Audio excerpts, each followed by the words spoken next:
हम है रमण बिहारी के। रमण बिहारी के ठाकुर हमरे रे रमण बिहारी, हम है रमण बिहारी के। ठाकुर हमरे रमण बिहारी, हम है रमण बिहारी के। साधु सेवा धर्म हमारा, साधु सेवा धर्म हमारा, साधु सेवा धर्म हमारा, साधु सेवा धर्म हमारा। कामन दुनियादारी से, कामन दुनियादारी से, कामन दुनियादारी से, कामन दुनियादारी से। ठाकुर हमारे रमण बिहारी, हम है रमण बिहारी की। ठाकुर हमारे रमण बिहारी।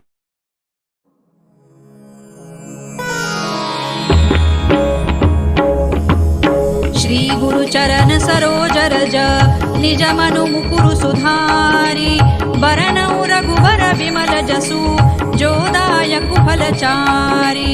बुद्धिहीन तनु जानिके सुमिरौ पवन कुमार, बल बुद्धि विद्या देहु मोहि हरहु कलेस विकार। जय हनुमान ज्ञान गुण सागर, जय कपीसतिहु लोक उजागर। रामदूत अतुलित बल धामा, अंजनी पुत्र पवन सुत नामा। महावीर विक्रम बजरंगी, कुमति निवार सुमति के संगी। कंचन बरन विराज सुबेसा, कानन कुंडल कुंचित केसा। हाथ वज्र और ध्वजा विराजे, कांधे मूज जनेऊ साजे। शंकर सुवन केसरी नंदन, तेज प्रताप महाजगवंदन। विद्यावान गुणी अति चातुर, राम काज करिबे को आतुर। प्रभु चरित्र सुनिबे को रसिया, राम लखन सीता मन बसिया। सूक्ष्म रूप धरि सियहि दिखावा, विकट रूप धरि लंक जरावा। भीम रूप धरि असुर संहारे, रामचंद्र के काज संवारे। लाय सजीवन लखन जियाए, श्री रघुबीर हरषि उर लाए। रघुपति कीन्ही बहुत बड़ाई, तुम मम प्रिय भरतई सम भाई। सहस बदन तुम रोजस गावे, अस कहि श्रीपति कंठ लगावे। सनकादिक ब्रह्मादि मुनीसा, नारद सारद सहित अहिसा। जम कुबेर दिक्पाल जहाते, कवि कोविद कहि सकै कहाते। तुम उपकार सुग्रीवहि कीन्हा, राम मिलाय राजपद दीन्हा। तुम्हरो मंत्र विभीषण माना, लंकेश्वर है सब जग जाना। जुग सहस्र जो जन पर भानु, लील्यो ताहि मधुर फल जानू। प्रभु मुद्रिका मेलि मुख माहि, जलधि लांघि गए अचरज नाही। दुर्गम काज जगत के जेते, सुगम अनुग्रह तुम्हरे तेते। राम दुआरे तुम रखवारे, होत न आज्ञा बिनु पैसारे। सब सुख लहै तुम्हारी सरना, तुम रक्षक काहू को डरना।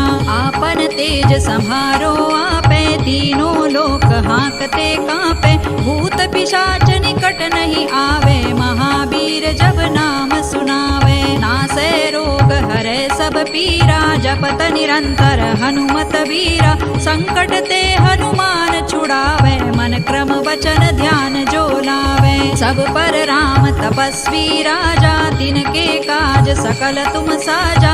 और मनोरथ जो कोई लावे, सोई अमित जीवन फल पावे। चारों जुग परताप तुम्हारा है, प्रसिद्ध जगत उजियारा। साधु संत के तुम रख असुर निकंदन राम दुलारे। अष्ट सिद्धि नौ निधि के दाता असवर दीन जानकी माता। राम रसायन तुम्हारे पासा सदा रहो रघुपति के दासा। तुम्हारे भजन राम को पावे जन्म जन्म के दुख बिसरावे। अंत काल रघुबर पुर जाई जहाँ जन्म हरि भक्त कहाई। और देवता चित्तन धरई हनुमत से सर्व सुख करई। संकट कटे मिटे सब पीरा जो सुमिरे हनुमत बलबीरा। जय जय जय हनुमान गोसाई कृपा करहु गुरुदेव की नाई। जो सत बार पाठ कर कोई छूट ही बंदी महासुख होई। जो यह पढ़े हनुमान चालीसा होय सिद्धि साखी गौरीसा। तुलसीदास सदा हरि चेरा कीजय नाथ हृदय महडेरा। पवन तनय संकट हरन मंगल मूर्ति रूप। राम लखन सीता सहित हृदय बसहु सुर भूप। सियावर रामचंद्र की जय पवन सुत हनुमान की जय। उमापति महादेव की जय।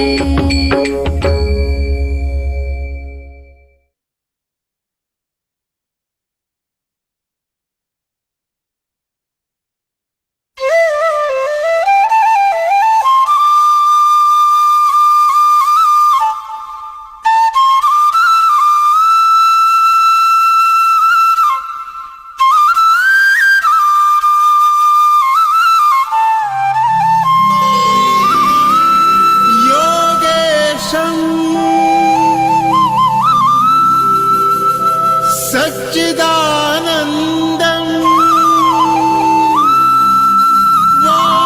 वासुदेवं व्रजप्रियं धर्मसंस्थापकं वीरं कृष्णं वन्दे जगद्गुरुं। जय Shri Krishna. Om Shri Gurubhyo Namaha.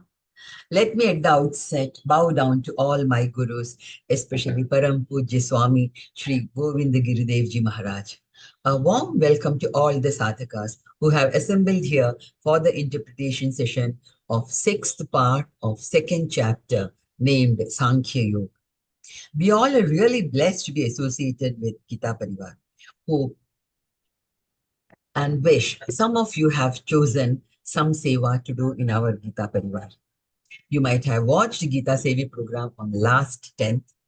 If not, please do watch in YouTube to know what all sevas can be done. Now, it's time for prayer before we start this session. Prayer is considered to be an integral part of our culture and it's an expression of our devotion. And today, it's my turn to recite the prayer. Let's invoke the blessings of Lord Krishna. Vasudeva Sutandevam Kausachanuramardanam Devaki Paramanandam Krishna Vande Jagadgurum Shri Krishna Vande Jagadgurum. Now it's time for Deepa Prajwalan. Shubham karoti kalyanam arogyam dhana sampada shatru buddhi vinashaya Deepa Jyoti namostuti. That means I bow down to the light of lamp which brings wellness, health and prosperity and destroys enemies and bad thoughts. I bow down again and again to the light. May I request Yogini Vinay Marathe ji to do the honors of Deepa Prajwalan. Didi joined Gita Parivar in July 2021 and has completed L4.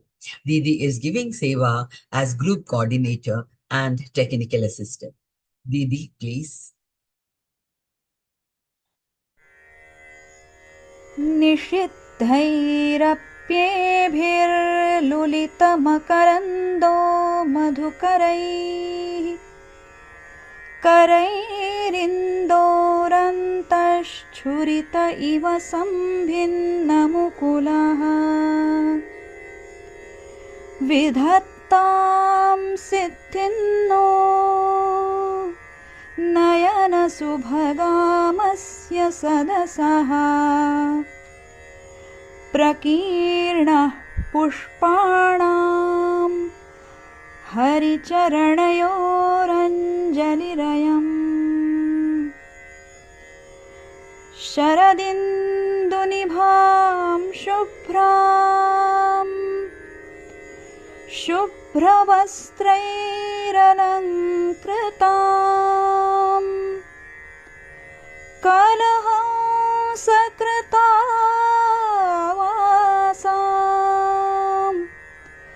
वरदां Sharada नुमः.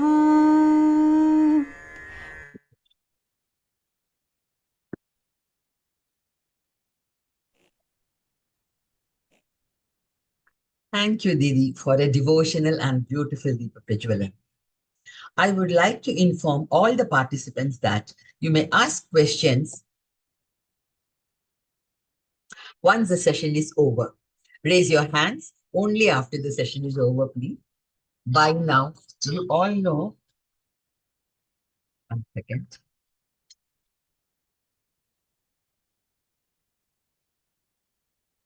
By now, you all know that on the occasion of Gita Jayanti, a 42-hour-long Akhanda Parayan of 18 chapters of Bhagavad Gita 18 times from 6 a.m. on 23rd to midnight on 24th of this December is being organized. Those who are interested to conduct Parayan offline in your area may register in the link provided. Audios would also be provided if you require. On January 5th, 30th batch of new L1 is going to start. Please inform all your friends and relatives to join and learn to recite Bhagavad Gita flawlessly. Now it's time for the most anticipated part of this session. Our speaker for the day is Senior Trainer of Gita Parivar, Shraddha Ji Raodeo. She is a native of Nagpur and now residing in Hyderabad. Didi is an electronic engineer and is a postgraduate diploma in IT systems and management. Didi was a mobile application developer and team leader for over 13 years. Shraddha Didi has been conducting Śrīmad-Bhagavadgītā classes at her residence for more than 10 years. She has been associated with Nagpur Gita Parivar and is a disciple of Swamiji Shri Govindadev Giriji Maharaj. Didi joined as a co-trainer in online Gita classes since August 2020. Didi is in various departments in Gita Parivar and is an L4 trainer and trainer for Bhopal jail inmates, where sadhaks have completed Jigyasu exam. Didi is giving seva as a trainer, examiner, vivechak, and heading class monitoring teams. Didi is associated with Balagokulam, Hyderabad for over 9 years to inculcate Indian values and Hindu scriptures in kids over 5 years of age. Over to you, Didi. Thank you so much, Mala Didi. Nice to see you. Pranam, everybody. A very warm welcome to the session, all of you. Let's begin by remembering our gurus, Swamiji and Krishna himself. Hari Om. Guru Brahma, Guru Vishnu, Guru Devo Maheshwaraha, Guru Sakshat Parabrahma, Tasmai Shri Gurave Namaha. Krishnaya Vasudevaya Haraye Paramatmane Pranata Kleshanashaya Govindaya Namo Namaha.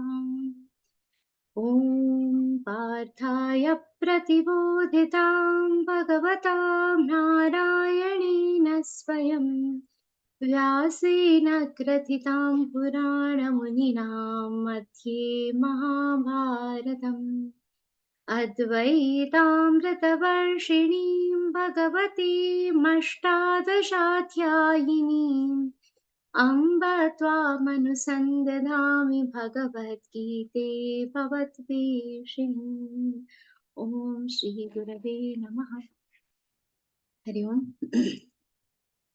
A very warm welcome to the session, all of you again. We all are really blessed to be going through these divine shlokas. We all are in the last discussion, last episode for the Sankhya Yoga. And it is a beautiful chapter with very divine shlokas. And now we are studying these shlokas in the month of Margashirsha. Just few days back, the month of Margashirsha started, and in the 10th chapter, you'll very soon learn when Shri Krishna is describing his divine glories. He says, "Masanam Margashirshoham," and we are learning these shlokas in the month of Margashirsha very soon. As you all might be aware, Gita Jayanti is also coming. So it is absolutely divine feeling to be in this month and learning these beautiful shlokas. And with prayers to Shri Krishna, let us just, inculcate that bhavana within us, that may he give us the intellect to understand these shlokas properly and imbibe them in our lives.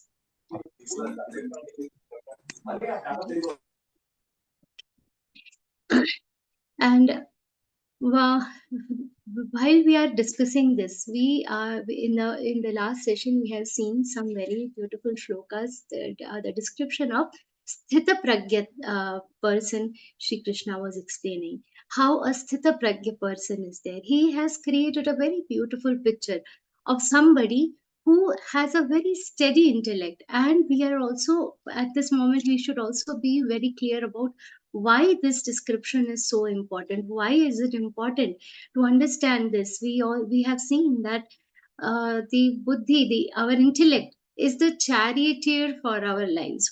Whatever we are doing in our lives, it is steering. The control is in the hands of the intellect, and that is why it is essential that our intellect is steady.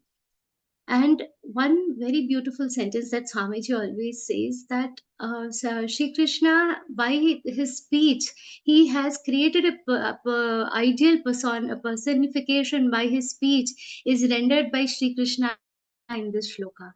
And Shri Ram has lived that personality by in his life. So we have to look at these shlokas, and when we saw towards the end of his last session how we were discussing about Sita Pragyata, Sri Ram's expression when he was going in exile and when he was being crowned was absolutely the same. The Sri Ram has lived this ideal philosophy, the picture that is created by Sri Krishna here.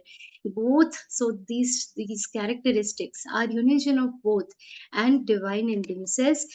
Let us continue from where we have left. We have seen that how a person with a steady mindset will try to gain a complete control over his senses. And we had seen an example of a tortoise. Kurmongani Vasarvasha, where just like how a tortoise is a symbol of stability also.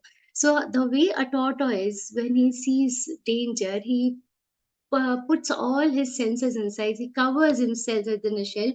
Similarly, when these worldly objects come in contact with a steadfast person, a person with a steady intellect, the person will control his senses, will put a cover over these senses and protect himself from these worldly pleasures. And continuing that, Shri Krishna had also told how about niraharasya dehina, how a person, should control himself. Not only when we had spoken about nirahar, not only the diet control, but the food for all senses, whether it's your ears, eyes, everything should be controlled. Further, Shri Krishna has explained very beautifully. See, a mind is going to enjoy everything from the world, but there is a very practical problem with this, which Shri Krishna describes from the shlokas that we are going to learn today. He has mentioned yatato yapi kaunteya purushasya vipashyatah indriyani pramathini haranti prasabham manah. We have seen in the previous shlokas, like unless your mind is free from the subjects, it is not possible that you will be able to detach yourself from any worldly sub objects. You will not be able to detach yourself from this, because your mind, you're feeding your mind with what? The desires of the worldly subjects. I want lot of wealth. Now even if we try to detach, the root remains the same, so it is not going to be easy. But intelligent people, Shri Krishna is explaining that it's not that people don't make an effort. They make a very genuine effort, especially which people? Vipashchitaha people. The meaning of the word Vipashchita is wise, intelligent, wise, the ones we are trying to be, the steadfast people. So Shri Krishna has very beautifully explained here that in spite, it is not that the wise people don't try. Even after trying very hard, in spite of trying very hard, even the extremely wise people, even the very sincere sadhaks are unable to focus. Hmm. Because why? Because indriyani pramathini, the senses, our senses are extremely powerful, and they easily defeat the mind. Haranti prasabham manaha. They are easily able to defeat the mind. We have seen the example of Vishwamitra. Hmm. Vishwamitra ji, he was a king, and when he decided to, do penance, he gave away his kingdom and everything, and he did powerful meditation. And Indra was obviously worried that his kingdom will be lost, so he sent an apsara to break his meditation, to just when he was able to, just when he was completing his entire penance, he sent that apsara, and Vishwamitra fell for this trap, and he lost the fruits of the meditation, the penance that he had done. Again he started, he wanted to become a brahmarshi. Again he started, and what happened second time also, again towards the completion, now Indra knew that if I send again apsara, he's not going to fall to the same trap. But he sent another apsara, let's see what to do. Second time he sent Rambha. Now Brahma knew that once he has fallen for an apsara, he will not be fall for my beauty. I will make him so used to my seva that he will become entirely dependent on me. She started serving him day and night, keeping the hut clean and doing all sorts of seva, doing arranging everything for the worship and all. After doing all this, one day she suddenly disappeared. Now, by this time, Vishwamitra was very used to, we all also used to the comfort. He also got used to the comfort that everything is ready, the house is set, everything is clean. So he was used to it, and he all of a sudden, one day he saw that all this is not there. Why? Where is Ramba? And she was not there, and he immediately got very angry. Why is this not clean? Why is the puja samagri not there? He got very, very angry, and with that anger, the entire fruits of the whatever he had achieved from the meditation was gone again. And again he lost for the second time. However, he managed to complete the penance third time and attain the post of a brahmarshi. But this is how it is, not that the wise people try, but the sense organs are so powerful, they are so mighty. Indriyani pramathini haranti prasabham manaha. They will manage to defeat. So the reason for this fickleness is not that um, we are not able to control. It is not permanent. This is not a permanent thing. The mind is not permanently established. The past influences, enjoyment of pleasures, all these things will keep a person away from this. And while we are struggling to this, how do we manage to control? By fixing your mind on the God. And when our mind is fixed, he himself will help us attain that stability. If at all these subjects come, the God himself will come to the rescue in terms of the intellect and will save us from getting deviated. So Sri Krishna is explaining, to fix the mind on God, what all should we do to be able to relieve ourselves from the worldly subjects. Tani sarvani sanyamya युक्त आसीत मत्परः वशी हि यस्येन्द्रियाणि तस्य प्रज्ञा प्रतिष्ठिता.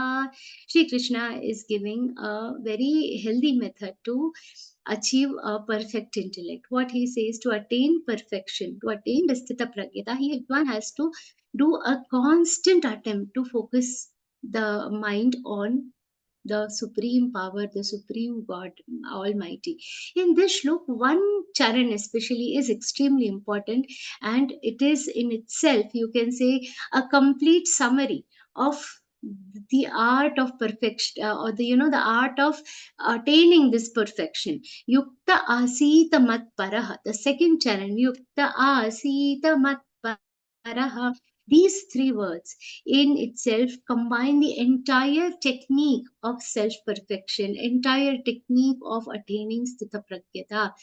Yukta asita matparaha. What is the meaning of yukta? Yukta means you having a balanced, sober life. Asita means sitting for dhyan, sitting for meditation. Being sthita, being there. And matparaha. Matparaha is a very beautiful one. You all must have heard a word in Hindi, that is तत्पर. मैं उनसे मिलने को तत्पर था, means what? I was desperate to meet somebody. That way, here Shri Krishna uses the word matpar, means the one who is desperate to meet me. That is how our mind should be. Our mind should be desperate for the Lord himself. Our mind should be desperate for God. And when he says yukta asita matpara, means constantly being, keeping him in the mind. Now when he says this, now constantly you will say it is tough. We have to every day asita, at least for some time, sit in front of God, sit in meditation, do the jap. If people can do it while roaming here and there, that is all extra. But for some time, the worship and whatever is to be done, at least for some time, dedicate that time to devote that time for focusing on the God. And it doesn't necessarily mean Shri Krishna, whoever God, Ganpati Maharaj, Devi, where your faith is. But in that form, the blessings will come to you. The grace of the God will come to you in that particular form. Now, this is the state where a person who has a full control over his senses he will gradually attain the sthita pragyata. Vashehi yasyendriyani, the one who has controlled all his senses, tasya pragya pratishtita. His intellect will be what? Will be steadfast in whom? In Shri Krishna himself. His senses are controlled. His sense of enjoyment for the worldly object disappears. And don't we all also feel this from the time we started learning Bhagavad Gita? Many sadhaks in the classes and all, when I visit Anand, so many people say we joined for fun. We joined because somebody asked us to join, but now we want to continue. We are enjoying this. Now, when I remember when I was talking to one of my colleagues in Gita Parivar, I said, now I've become addicted to Gita Parivar. I cannot live without it. Unless and until we are so used to this Gita Seva. We love this from the core of our heart. All Gita Sevis, we all enjoy this. Why? Because continuously we are doing this, and because we are in touch with Bhagavad Gita itself gives us the strength to pursue the Sthita Pragyata, the divinity. And what about those who are not able to devote themselves to the God? What about those who are not able to fix their mind on Shri Krishna? What is the sequence that their mind undergoes? Shri Krishna describes in the next two verses. Dhyayato vishayan pumsas sangaste Shupajayate Sangat Sanjayate Kama Kamat Krodho Vijayate Krodhat Bhavati Sammoha Sammohat Smriti Vibhramaha Smriti Bhramshat Buddhinasho Buddhinashat Pranashyati. Now, what Shri Krishna is explaining here, somebody, let us take a fictitious example now. Someone, he is not very, interested in this God, and but there is something else that, they try to fix their mind upon. Dhyayato vishayan pumsas. Here, the word dhyayato means what? The mind is affixed in what? The worldly subjects, the worldly pleasures. Now, this thing we see around us also, constantly engaged or thinking about the worldly subjects. Now, this is the tendency of a human being, to keep thinking about worldly subjects, what I have to earn, what I have to buy, what online shopping, all these things continuously. We are around these things, and the advertising agency takes the best benefit of this. They will, even if you are watching that World Cup cricket final, going that advertisement will come, and they will keep reminding you. They will put things in your mind so much that even if we don't need something, we will crave for it. This happens with all of us. So whether we need it or we don't need it, whether this sometimes if we are watching and that movie trailers will continuously keep popping on the television. Now, watching a movie cannot be an urgency. Watching a movie cannot be a very natural desire, because nobody even has time, for nowadays we all are so busy. But from that busy schedule also, people get this desire of watching the movie. For instance, now let us say a child or a teenager sees the trailer and says, oh no, I want to watch. He doesn't have time. The teenager has to study. He doesn't have time to go through this. But because the trailer is continuously popping, dhyayato vishayan pumsas. Now, when we have to do meditation upon God, we have to deliberately sit and do. But the might of these worldly subjects is that you don't even have to sit and meditate. It will automatically start coming. So that is the problem with them.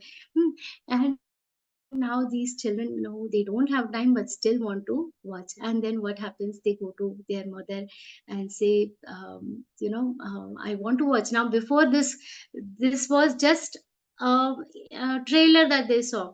Dhyayate Vishayan Pumsas. And now, even though they don't need to watch, they've had this desire. What is that desire coming up? They start getting stuck to that topic. So that is sangaste shupajayate. They develop an attachment to it, even without seeing, with them, even without a desire. They develop an attachment to this particular subject. And then what happens? Then from that desire, from that attachment comes a strong desire. No, I want to watch. First, there is an attachment to that trailer. Okay, it is coming again and again. I will not skip the ad, I will watch it. And then what happens? That becomes a desire. Sangat sanjayate kama. When we get attached to this, it becomes a desire. And what is the desire? No matter what, I have to see this first day, first show, I want it. No matter what. Now what happens? This dhyayato vishayan pumsa, which was just a subject, unattended, unwanted subject in the world, it has now become your desire. Then what is going to happen? You express this desire, obviously, because now you need an approval from the parents that I want to watch this movie. So this child goes to the parents, I want to watch, and the mother, absolutely no. Your exams are coming in another 2-3 months. You are not watching these movies. God. And then what happens? Because the desire is denied, what will happen? Kamat krodho bhijayate.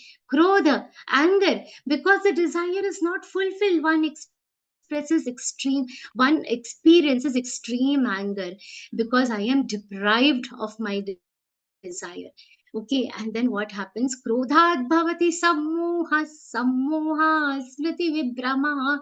The more you are denied, the more angry you are more attached to that desire. And then what happens? Smriti bhramsha. Smriti vibhramaha. Smriti vibhramaha means, what are we? Who are we? Forgetting what we are. Oh, this mother is like this only. She will never allow, no matter what I say, she never allows me to do. That is smriti vibhramaha.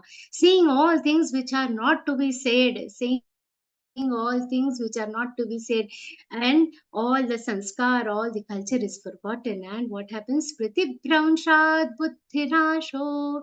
What happens? I'll go to the college and I will tell parents I'll go to the college and bunk the college and go for movie because I was denied. Smriti Bhramshat Buddhi Nasho. I had ended up doing the wrong deed. Now, this is just an example. Nobody should do this. Okay, but this is the process, this is the series that a person undergoes when a subject, whether you need it or not. Same thing happens with us also. Some random objects advertisement, not only with kids, even with adults, we see, then we want it even though we don't need it. Those earrings, whatnot, we'll see the advertisements, and unnecessarily, even if we don't need, we get the desire. Again, when the desire is not there, is not fulfilled, we get angry. And what happens? The anger leads to what? Buddhi nash. Some people, in their excess desire for money, they end up doing wrong things. Wrong, we see some. There are some medical practitioners, lawyers who end up being on the wrong side of the subject just to fulfill their desires. That is buddhi nashat pranashyati. That is a complete loss. And what happens? Because of this loss of discrimination paves the way to what? Self-destruction. They end up destroying themselves. They end up destroying everything else. This is what. So what we have to do? We have to avoid getting stuck to the subject, because avoid keep thinking about the subjects. That is extremely important. And now, whatever we have to understand one here, the subject in itself is not what is causing a problem. The advertisement is not causing a problem. The advertisement is not the root cause of the issue. The subjects around us is not the root cause of issue. What is the root cause of the issue?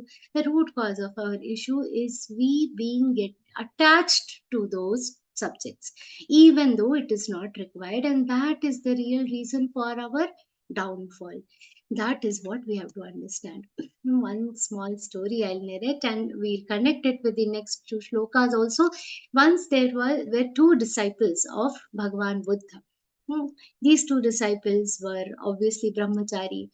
They had, as they were monks, they had to roam around in the whole country. Now, when these two monks were roaming, they saw near a river, one lady was, stuck in the near the waters of the river. Now, as the monks, they are monks, they cannot touch a lady. That's what their guru has told. You cannot touch a lady. So you cannot touch a female. So knowing this, they said, okay, if that is the case, I will not help. Now these two monks, one of them said, no, I'm not supposed to touch her. I will not rescue. But the other one, he said, no, that's human life in danger. He gave her the hand. He pulled the lady out and saved her. She went home happily. These monks continued roaming for 2 another months. Now, the first monk, the first disciple thought, okay, he had it in his mind that this person has touched a lady. This, my co-disciple, he has touched this lady. He said, let me meet the Guruji. Once I meet Guruji, I will complain about him. So after 2 months, they met the Guruji. Now this Guruji, this first monk, immediately, he said, you know what? This person has touched a lady. Guruji said, okay, let me ask him what has happened.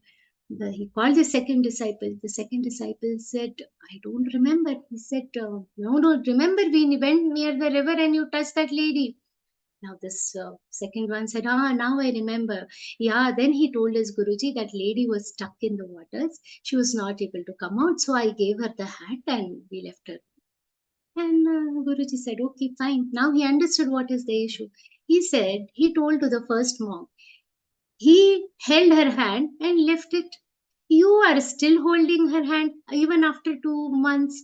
He has forgotten. So because it was his duty to save the lady, he did it and he finished it. He forgot about it. You are still holding that hand. You are still having that thing in your mind. So basically, it is not what you are doing physically with the desires. It is your attachment to it. You are still thinking about that hand. You are still thinking about that act of holding the lady. So that is where the problem lies, even with us. We have to continue doing our jobs irrespective of anything, but being attached, being stuck to that is a problem. Shri Krishna explains further, Ragadvesha viyuktaistu vishayanindriyaischcharan Atmavashyirvidheyatma prasadamadigatchati. That is what Sri Krishna says, that you have to withdraw yourself from this attraction, from this attachment. See, here Sri Krishna is not telling us to stop seeing around. The work of our senses cannot be stopped. That everybody understands. We cannot stop looking around. But raga dvesha viyuktaistu vishayanindriyaischar, and the senses are going to be wandering around everywhere. But and there is always going to be attraction and repulsion everywhere around us. But what we have to do, atma vashyair vidheyatma, with self restraint, with self control. Vidheyatma means self control. What will happen? That is going to help. The self constraint, the self restraint is going to help you attain what? Happiness, the ultimate peace. What is it? Prasadam adhigacchati. You will attain the ultimate peace. Now, the best example of detachment, Shri Krishna is telling us what he is telling us to become detached. One of the best examples of detachment is a mirror. How many faces come in front of him? They come in front of it. How many faces does the image keep to him? Does the mirror keep to himself? How many faces, how many images does it store within itself? Nothing. One just looks at the mirror and he just shows you and gone. Nothing is retained inside. That is how we all should be. That is how our attitude towards this world should be. We see and we leave it. We don't let it affect ourselves. So we have to understand that the problem is not in the senses, but in the mind that is enjoying all the senses. So how should the mind be? Whenever you find this difficult, remind yourself that your mind should be like a sky. Now, untimely rains we are seeing. Whenever the clouds are coming, the dark clouds, there are storms going around. These storms come and go, but what is the condition of the sky? It remains unfazed. The clouds will come and go. The sun will come and go. The sky is always clean, clear, blue. Similarly, just like that, the subjects will come and go. Your mind should not get stuck to those subjects. Your mind should remain free from those subjects. And when that is achieved, what happens? In no time you will get happiness. That's what Sri Krishna says. Prasade sarva dukkhanam hanirasyopajayate prasanna chetaso yashu buddhih paryavatishthate. Mind should be always at peace when in all the happiness and sadness. When we are happy, we are so happy. When we are sad, we are so sad. Prasade sarva dukkhanam. Always we will be happy. In all situations, we will remain happy if we are remaining detached. And then in no time, a peaceful mind, always remember that a peaceful mind is how it is sorrow proof.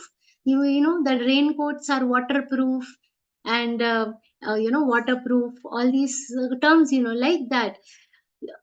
All the mind which is happy, the mind which is at peace, it is free of sorrow. It cannot become unhappy. Asya sarva dukkhanam hanihi upajayate. It can arise in all these situations of pain. Also, a mind which is at peace will not get affected, and it will arise out of any painful situation, no matter what. And in even prasanna chetaso yashu buddhih paryavatishthate. The intellect will always be steady. No matter how many sorrows come, the mind will remain settled. We have seen how our freedom fighters, in spite of the poverty that they lived in spite of the difficult situations that they lived in, they have done such great tasks. Why? Because they could come out of that pain, because their mind was at peace, their intellect was steady. We have to understand the importance of this steady intellect.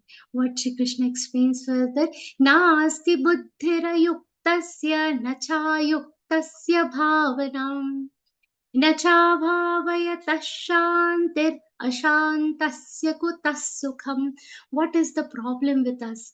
We have attached the definition of happiness to worldly pleasures. What is happiness? Having, your own house, maybe a great job, a few number of cars. That is the definition of happiness for us. What is happening? This is happiness. We have restricted our definition of happiness to what? To the worldly pleasures. That is now not how it should be. Hmm.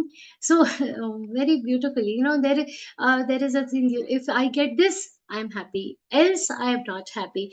Now, in the houses nowadays, there is a sofa set. There is cutlery set, and then what, TV set, crockery set. But still, the mind is upset. Hmm. That upset is why? Because our definition of happiness is incorrect. So the basic definition of happiness that the society is following today, that itself is wrong. What we have done, we let's see all this comfort that we are talking about. That is basically prosperity. We have embraced prosperity at the cost of peace of the mind, and that is the problem.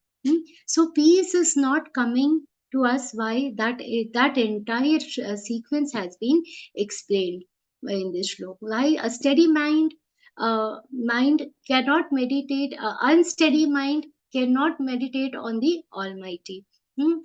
Now, it is not able to do any action with detachment. They will always want to have what? Fruits, worldly fruits, everything, and we cannot attain peace accordingly. Now, here, this entire thing Shri Krishna is explaining. Nasti buddhira ayuktasya means, ayukta means the intellect which is unsteady, which cannot be fixed, ayukta buddhi, and how it cannot be affixed. Nacha yuktasya bhavana. Bhavana means continuously being able to think about God. And when a person is not able to fix his mind on the God, because the mind is absorbed everywhere else, there is no shanti, there is no peace. And a person who is not at peace, they will never attain any kind of happiness. That sequence is explained in this particular 66 shloka, that this is the reason. So understand that a unsteady intellect is the root cause of what? Entire unhappiness that we have in our life. Okay, and if our intellect is correct, then we will have the correct definition of happiness in our life, and our life will become happy. Now, some people will say, okay, it is, this is also, I went to temple, Didi, but I'm still unhappy. I get to hear such thing. Here, we have to understand that just going to temple once, doing the puja once in a while, that is not going to give any sort of happiness. It has to be a continuous process, a continuous chintan. And how this will happen, that's what we have to always remember, this phrase that we heard sometime, yukta asita mat paraha. Asita, बैठे रहो, be steady there. So be steady. Now you will say, don't I have other things to do? It is important to go to office, it is important to keep working. In that situation, how do we achieve this? Now for that, we have to understand, we have already seen this, all the actions that we do throughout the day, Shri Krishna Arpanamastu. That way, whatever acts we are doing, we offer them to Shri Krishna in Karma Yoga. Understand Karma Yoga very properly, and then we will be able to do, even while living in this world, we will be able to do this constantly. Your intellect should be fixed in God. Then all these worldly things, you will not find them very interesting. One small, thing, in example, I'll tell you. Once Tilak ji was in a city in Nagpur, and there he had gone for a meeting. Now at that time, when he was in the particular city, there was a very beautiful music program organized. Famous singers of that time were invited to that program. So his colleague said, Tilakji, you have to come. You cannot leave this. It's a beautiful program. People from many different cities are coming to see this program. Now, in those days, nothing was available. Like as for YouTube, we'll see live telecast. No, they had to go to that city. So people are coming from other cities also. You cannot miss this. So Tilakji said, I understand, but I am constantly singing one song. I'm always absorbed in this one song, because of which I don't feel like listening to any other song. And this person was surprised. Which song is it you're talking about? I am always listening to the song of God. Bhagwan ka geet kaun sa? Bhagavad Gita. There is no other song that can enchant me anymore. I understand they must be great singers, but after listening to this song, there is no other song that can enchant me. And that is how the uh, mind of the people whose intellect is fixed in God, they will never get deviated by such subjects, by the worldly subjects. They will not have that temptation in the first place. Their intellect will drive them to the right things. So he had a rule, of studying every day Mahabharat, or at least one adhyay of Rigved or Mahabharat. He had to study. He said, unless this is done every day, I have to do this. And irrespective of what is going on, so there people are celebrating Diwali in the house and whatever they are, he would be engrossed in his studies for that time.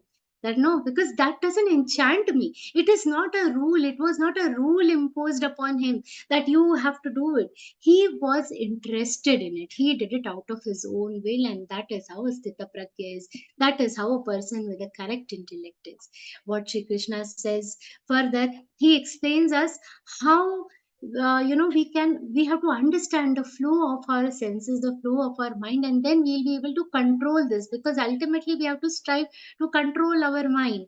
Indriyanam hi charatai yanmano nuvidhiyate tadasya harati pragya vayurnavamivambhasi.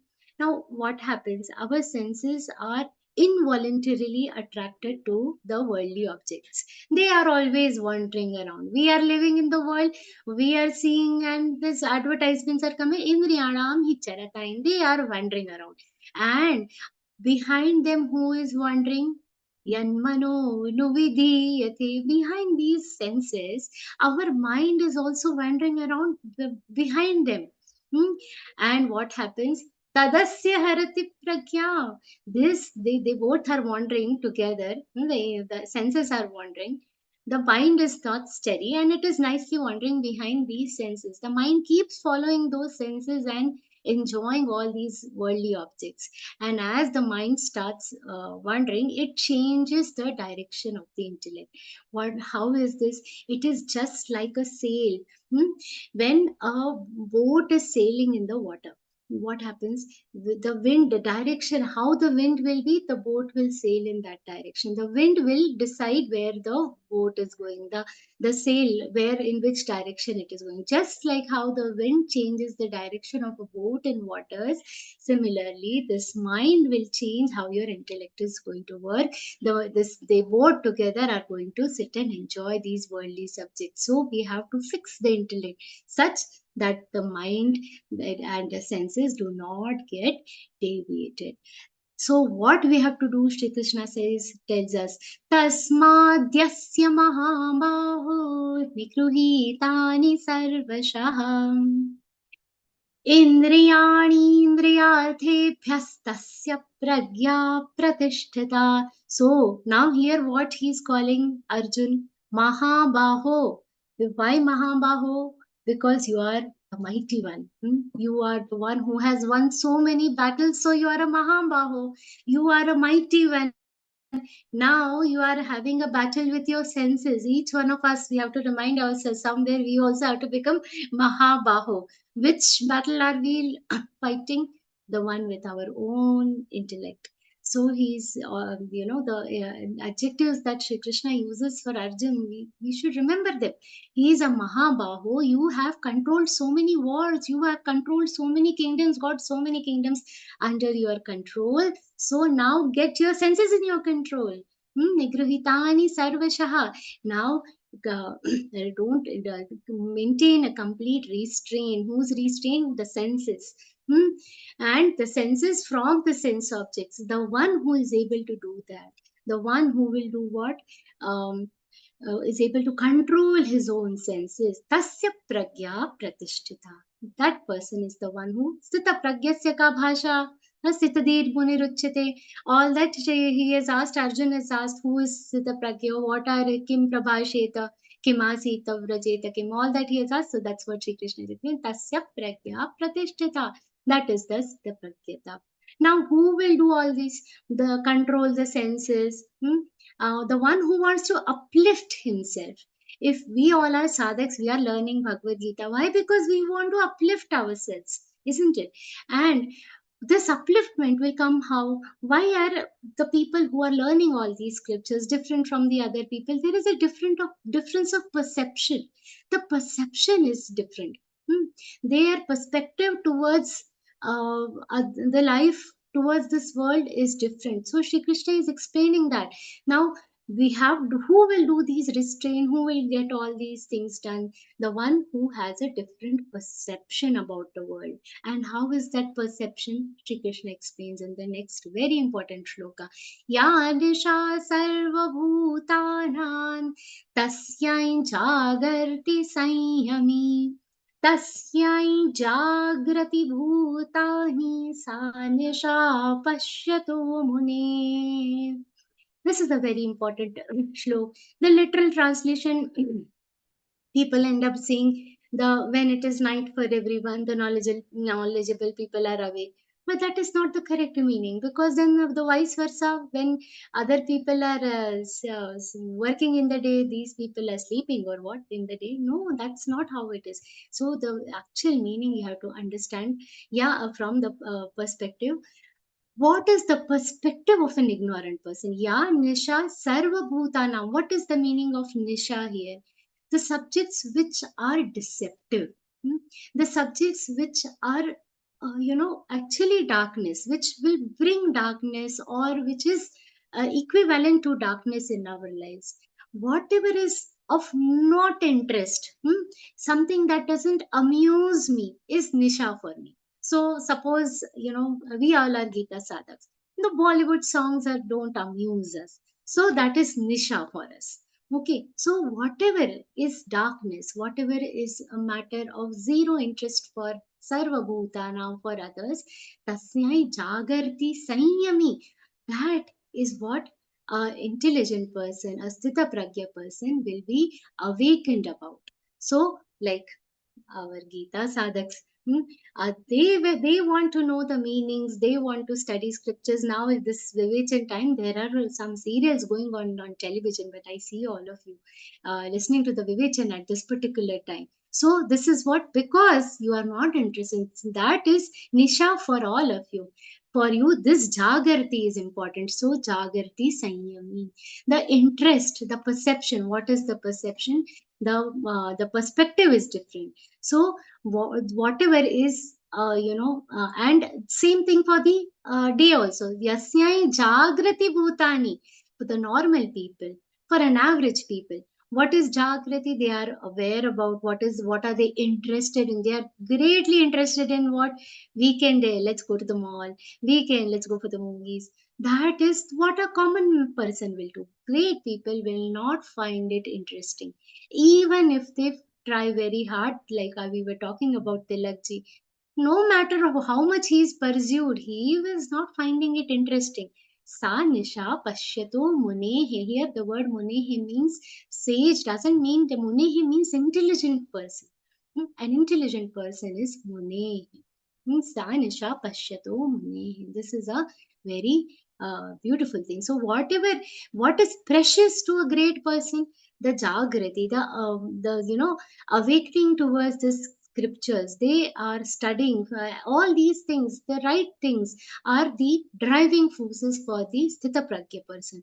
But for others, it is not that is the meaning of others, it is not interesting. That is Nisha for the intelligent person. This shloka we should understand properly. So the world is just like a dark night to whom? To a seer, to a seeker. So then how will he live in this world? How does he manage to live in this world? Now I said, huh? Yasya Jagratim Bhutani Sa Nisha Pashyato Munehe. You will see this world is an entire big dark night for a great sage, for intelligent person. How will such a person manage to live in this world? Shri Krishna knows what all thoughts are going to come to us. He explains that in the next shloka. पूर्यमाणामचलप्रतिष्ठं समुद्रमापः प्रविशन्ति यद्वत् तद्वत् कामायं प्रविशन्ति सर्वे स शान्तिमाप्नोति न कामकामी आपूर्यमाणामचलप्रतिष्ठं. Now here Shri Krishna is giving an example. Just when it is raining, flooding, what gets flooded? The lakes. In Nagpur, Ambazari Talao, we also have small lakes here in our Bhagyanagar, Osman Sagar, all these. When it rains, these lakes they will start overflowing. The rivers will start flooding. But have you ever heard ocean overflowing? Will an ocean ever say, enough water, I am already full, there is no place in me, don't send more water? Will an ocean ever say? No. So, no matter how much water is going into the ocean, if the vastness is such that everything gets absorbed, it remains the same. It remains detached. It never overflows. Similarly, the worldly subjects are entering into an intelligent, into a Sthita Pragya. These desires are entering, but causing no disturbance in him. No turbulence is caused by the desires around him, by the worldly subjects around him. Just like no matter how many numerous, uncountable, unlimited number of rivers are flowing into the ocean, but ocean will never be overflowing. It will remain unperturbed by number of rivers flowing into it. Similarly, an intelligent person, a person with a steady intellect, a Sthita Pragya person, no matter how many worldly subjects are around him, he will remain undeterred, unfazed by what is going around him. And that is the beauty. So this we have to remember. Social desires in his own actions also. With us, even our own actions become, sometimes difficult to manage. Oh, I did such a great thing. I am learning such a big thing. I have done such great task, and we want to tell everybody, and that develops, a ego in us.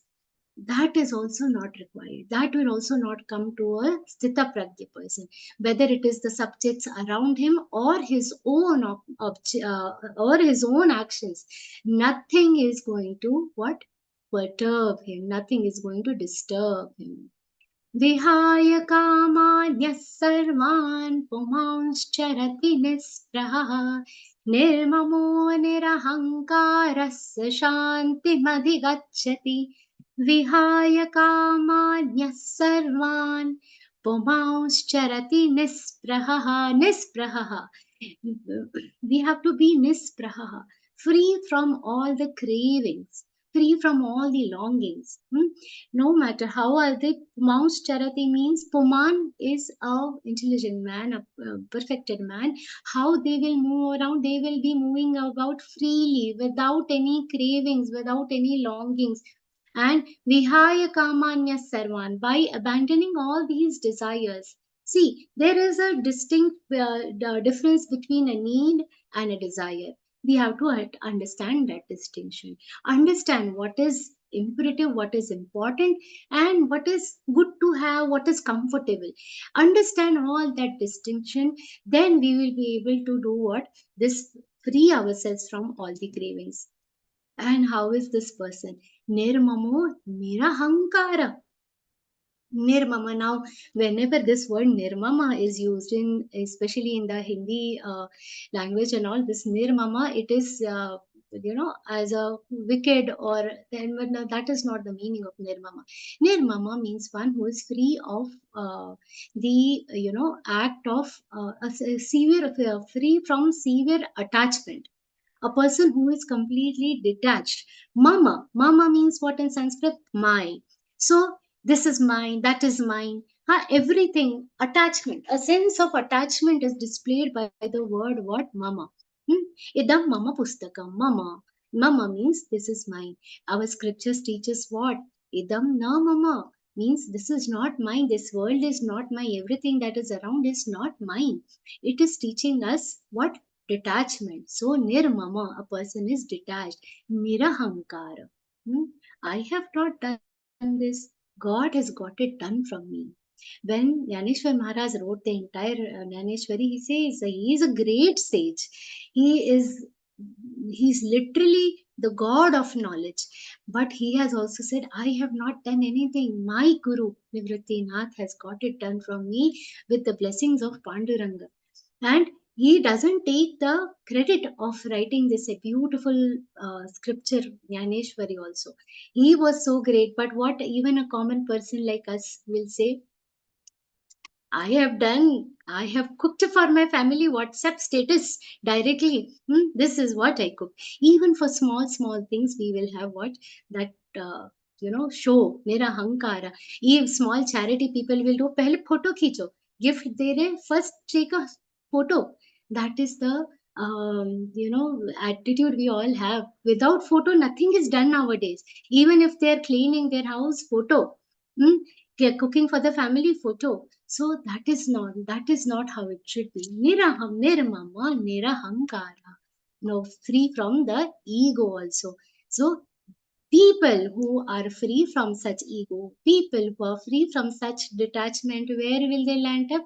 Sashanti madhigacchati. They will attain peace. They will attain the absolute blissful peace.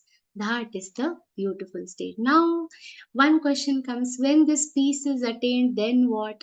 Esha brahmisthiti partha nainam prapya vimuhyati स्थित्वा स्यामन्तकालेऽपि ब्रह्मनिर्वाणं रक्षति. It's a very beautiful thing. What happens? The one who have attained such a state, which state? Brahmi sthiti, the state of establishment in the Brahma. Hey Partha, what will happen to them? Having attained this prapya, having attained that, they are vimuhyati, they are free from all the delusion. They will be established in what? They will be established in the eternal peace, and they will get the they will get united with Brahma. Brahma nirvanam richati. The moksha that we talk about, that is this Brahma nirvanam richati. Brahma nirvanam richati. Richati means attain what? Brahma nirvana. Now you will say, so this cannot happen in this life, it will happen only after that. No, this very much we can attain during the life also. How? By living in this life. How our sages were. Sant Tukaram, Sant Eknath Maharaj, Sant Jnaneshwar Maharaj. They were very much living in this life. We still have sages. Our Swamiji, still living, doing so much great tasks, Swamiji. So much great work he is doing. But detached from everything.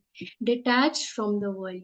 Even not only this, even while taking care of the family, we can still attain this. So moksha is not something that we attain after death. Moksha is something which can be attained even when we are living. And what is that moksha?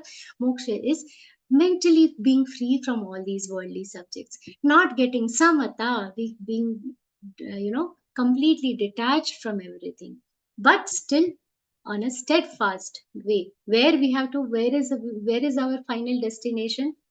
Brahma nirvanam richati. And how is this state? This is a permanent state. That's why Shri Krishna says sthitva. This is a permanent state. After reaching here, no desires can touch you. when we say this, after reaching this stage, this is a permanent place. How we all know how is milk. When we churn the milk, we add curd to it. It turns into what? The it will turn into curd.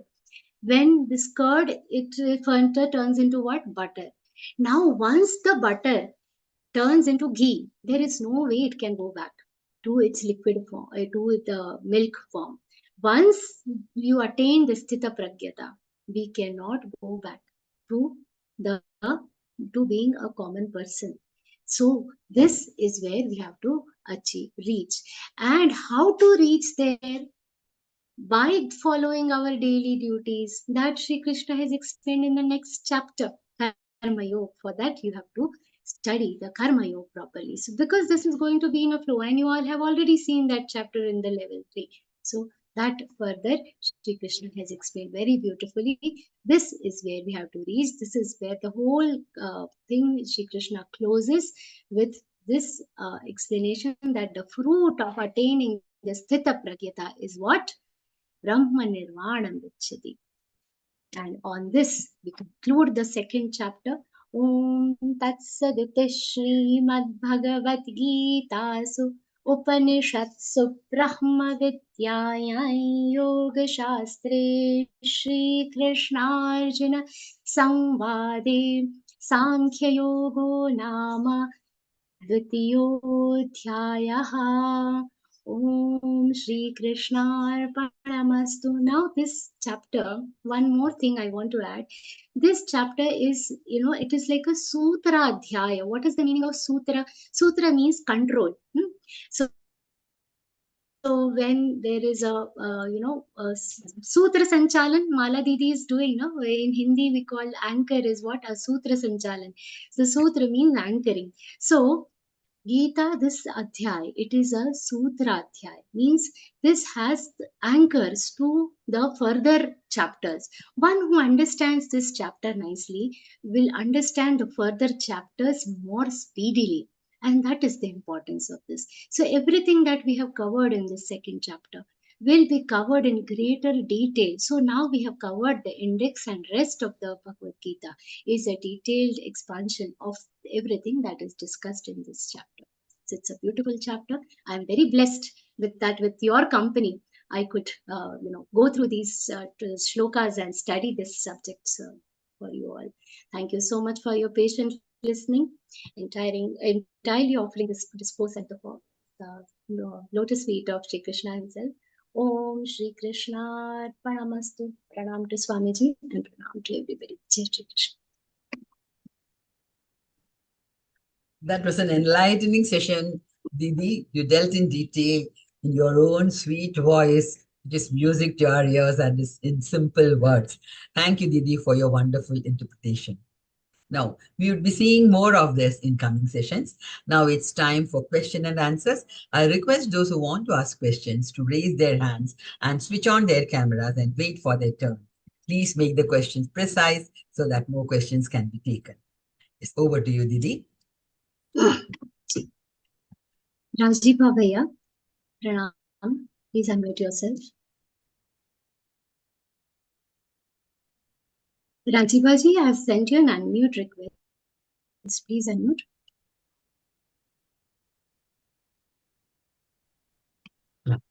Now you can talk, Bhaiya. Jai Shri Krishna. Jai Shri Krishna. My question is, in Ashtanga Yoga, what is the difference between dharana and dhyana?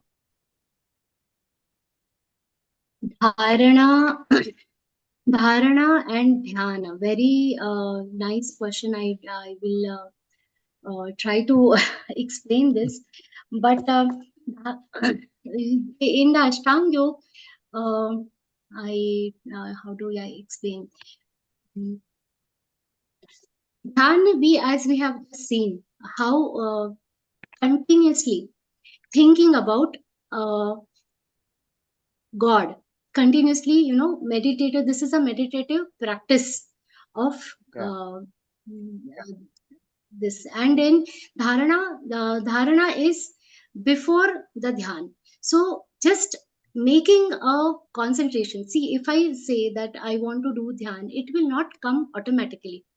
The focused concentration that I want to say, suppose I will do meditation or jap, that is going to bring my focus towards God. That is dharana. And dhyan is the meditative absorption of dharana. So where I am focusing on, that I am finally, absorbing in myself as a meditative practice. Everybody cannot just go and start with dhyan, cannot just go and start meditating. Before that, you have to have a concentration on something. So unless I have a murti of, say, Sri Krishna in front of me, until that is achieved, I will not be able to do dhyan. So we'll have to first bring that concentration, that focused concentration is basically dharana, and dhyan is the meditative. Dharana means like holding. So holding or creating that focus is the dharana, and dhyan is the meditative practice. This is the difference, certain degree. That means. Yes. And my second question also, is I would 72. also say one more thing. One small request is also there for all the sadhaks. If we can, keep that questions to Sankhya Yoga, so that, because many hands raised today, so if we can stick No, say to the Sankhya 72, Yoga, 72 only. Ji. 72 chapter I want. Yeah, 72 sloka. Shloka, yeah. Please elaborate. Yeah. So, 72nd shloka, as I just explained, that Esha Brahmi Sthiti Partha, the one who has established himself in this sthiti. Which sthiti? This Brahmi sthiti. Which is that Brahmi sthiti? The Nirmama, Nirahankar sthiti, which we have we've seen in the 71st. The one who has attained that kind of state, Nainam Prapya Na Enam Prapya Vimahyati. Once they attain that, nothing can, deter them from this. They will not fall back to that delusion of, temptation of the world. Sthitva Syamantakalepi, they will stay in this state till the end of their life. Antakale api sthitva syam, in this only they will stay. And Brahman Nirvanam Richyati, they will attain the Brahman. Okay. So it is an irreversible process basically. Once it is attained, it is an irreversible process. They will attain it. Thank you. Pranam. Ji Prabodh Bhaiya, Jai Shri Krishna. Didi, actually, it is very pleasant to hear you. आवाज आ रही मेरी? आ रही है। हाँ, बिल्कुल स्पष्ट आ रही है। दीदी, एक बात मेरे श्रद्धा जी नहीं समझ में आती कि मैं जितनी मटेरियलिस्टिक चीजें हैं उससे अपने को विड्रॉ कर पाया हूँ, लेकिन मैं साथ में ये भी महसूस कर रहा हूँ कि जैसे जैसे मैं विड्रॉ होता जा रहा हूँ उनके प्रति मैं केयरलेस होता जा रहा हूँ। अब मुझे ऐसा लगता है कि शायद जब तक किसी भी व्यक्ति या वस्तु के प्रति प्रेम न हो या इमोशनल अटैचमेंट नहीं हो तब तक हम उसकी केयरिंग नहीं कर सकते। मेरे साथ ऐसा महसूस होता है। तीसरी चीज कुछ अपने आप आती है, जैसे अब यही आने लग गया कि we will be missing you in 24, ये भी एक दिमाग में घूमता रहता है। तो ये सब इस तरह की बातें आ जाती हैं और मैं कंसंट्रेट तो बिल्कुल नहीं कर पाता। मेडिटेशन मुझसे नहीं होता है, मैं तो मैकेनिकली नाम जप और सब चीजें करता रहता हूँ। See, love is something that will come. See, now I don't know if you have, when I quote about many Santa here, I love the most beloved, most lovely examples come from the life of Jnaneshwar Maharaj. When you see he gave this entire thing, he was completely detached. He was the knowledge of, he's the God of knowledge, completely detached from everything. But when he was detached, he was not uncaring towards the world. He, if you know, there is something called Pasayadan he has asked for the world. What is that Pasayadan? Peace for the world. Hmm. So while we are detached, we cannot be, when we are not detached, we cannot be callous towards the world. That is very important. We cannot be callous. We have to be, we have to Careful. be detached. Doesn't mean we have to be careless. When I told, there were two things. When we last session, when we saw how to do the work, we had discussed two things. One, we have to do our task very nicely. We have to be doing it carefully. I'd given an example of a student also. Like the student should not bother about the results, but he has to study carefully with full full devotion. No, devotion is not carelessness. We should not mix the two. Now, what you are saying, when you are saying I'm detached towards the desires, you cannot be not caring towards this. Whatever is your job, we have to fulfill. Now you are in a different age, actually. So, uh, for you, it is okay. But somebody of my age, even if I become detached, I have kids and a family to look after. That is not detachment. While doing all your duties, we continue, doing. You continue being connected with the God. That is what is the detachment. So we have to do everything. There has to be a balance. And one very important thing I want to always remind the sadhaks: this doesn't come in one day. This doesn't come in 1 year also. It will take many births, many lifetimes. So whatever sadhana you are doing now, whatever naam jap you are doing, whatever you are doing, it is going to keep you focused on that path. It is going to keep you focused. And this God Himself, Hriddeshe Arjuna Tishtati, we know Shri Krishna is dwelling very much in our hearts only. And He will guide you appropriately. Why we have to attain Sthita Pragyata? This Pragya ultimately will be the charioteer as to where you have to go. You will not be callous. You don't know what you are. Basically, you will not be callous. You will not be careless. This Pragya will not allow you to be careless. So that is where we have to go. वो एक चीज और Shraddha ji, I will remain connected to you, और हफ्ते में 5 minute का आप मान के चलिए मैं आपसे बात करूंगा। अगर किसी हफ्ते नहीं कर पाया तो मैं अगले हफ्ते 10 मिनट ले लूंगा आपके। That we'll discuss immediately. Pranam to you. I seek your blessings, Prabodh Bhaiya. Thank you very much दीदी। Yeah. Thank you so much. Ji, Aarti Apti Didi, please unmute yourself. Pranam to you. Yeah, Jai Shri Krishna Didi. Actually, Jai Shri Krishna Didi. I think I am quite Sanyami, because even when my daughters who are living elsewhere, they don't call me, or if I do something for them, they don't thank me. I don't mind about it. But people around me say that I'm emotionless now. That I have to be more careful. I have to ask them to call me and all. I say, okay, maybe they don't have time, they won't call me. But people start calling me emotionless. So I feel a little bad about it. Shitoshna Sukha Dukheshu. No, what people are going to say is definitely going to cause you pain. But irrespective of the pain and the happiness that we give, when somebody praises us, we are very happy. When somebody says anything bad about us, we are very sad. But in both the situations, we have to remain steady. There has to be samatha. The pain, see, that is what is Sthita Pragyata all about. That is what is a characteristic of an ideal devotee. We have seen in the 12th chapter. There also Shri Krishna says, a one who can be same in the sight of pain and even in happiness.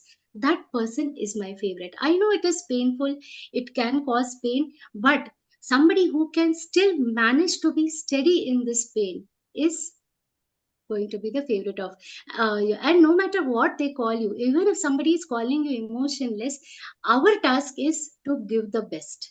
We have to do Yeah. our seva now, but we have to do what is, so that has to remain. Ultimately, answer we have to give to the God. We are here answerable to the God, but we have to be pleasant whenever we have time, because we all are ladies. We have to be, in touch with them. Yeah. That is said and done, but it should not let you affect, it should not affect you so much. We have to ultimately attain that Shitoshna Sukha, Shitoshna, we have to be Samat. Yeah. Yeah. Thank you, Didi. Thank you, Didi. Ji, next. Sorry, Asha Didi. Sorry, Asha Didi. Please unmute yourself, Asha Ji. Jai Shri Krishna. Jai Shri Krishna. Didi, Jai Shri Krishna. Dr. my- Uttama Jivan. Yeah. My question is that I don't understand the exact meaning of Sankhya Yoga. What do you mean by that? Sankhya Yoga. Sankhya means, see, there are two things. Sankhya is associated with the Sankhya also. The two, there is, Prakriti and Purush. So this Sankhya Darshan, the principle of the Sankhya Darshan is very much accepted in Bhagavad Gita. So that way also, that Prakriti is different, Purush is different. Here also, we are seeing that we have seen in the beginning, Atma, the entire Atma Jnana that Shri Krishna has given in the beginning, it reinforces this Sankhya principle. So the word is coming from this also. And Sankhya means knowledge. Sankhya means Jnana. So yes, when we are saying Sankhya Yoga, this is a chapter that focuses mostly on knowledge.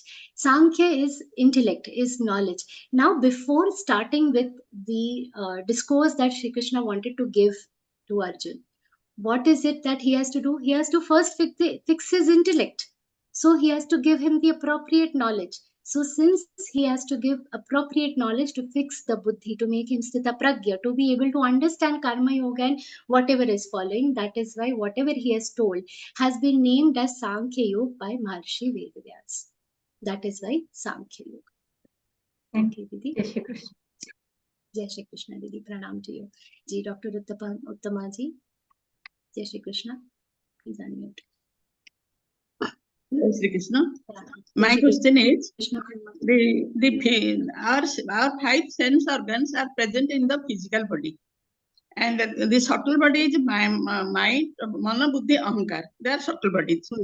I want to ask whether this mind is inside the physical body or outside the body. While doing the meditation, our Guruji Ravi Shankar ji tells that Everything the is mind inside the body.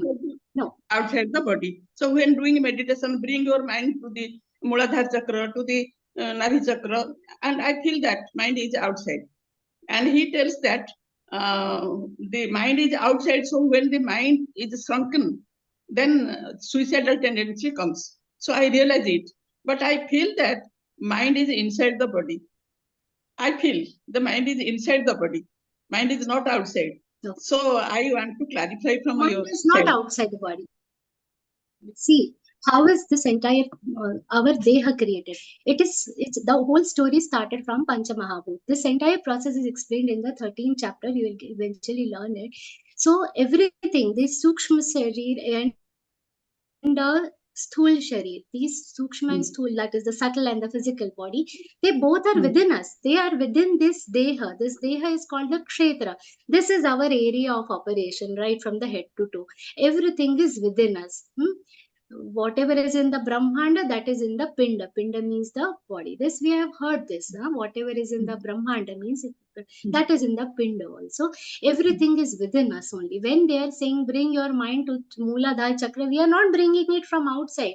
From within only, we have to focus on within ourselves. The mind is wandering outside. Means it is the thoughts of the outside subjects are engrossing the mind. We have to take it within. The whole idea is what? To go within.